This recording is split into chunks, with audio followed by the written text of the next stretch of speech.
The very first book I published was a book called Add to Your Faith, which was published in the UK, and then it was published in the United States under the title of Taking Your Christian Life Seriously, which probably tells you something about the difference between the United States and the United Kingdom.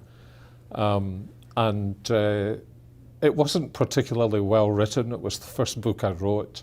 It was my entry into publishing. The publisher asked me to write a book, and therefore gave me the opportunity, unless I made a complete hash of it, to have something published. And I'm tremendously grateful for the privilege that was, that I wasn't writing something and then looking for a publisher, because it kind of started me on really a pattern of life of writing.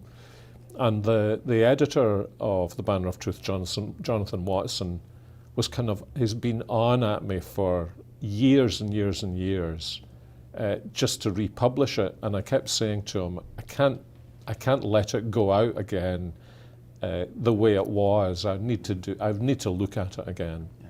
And so, the opportunity arose for me to have time to rework it. And I wouldn't be surprised. I've certainly revised every single paragraph in the book, and possibly almost every sentence.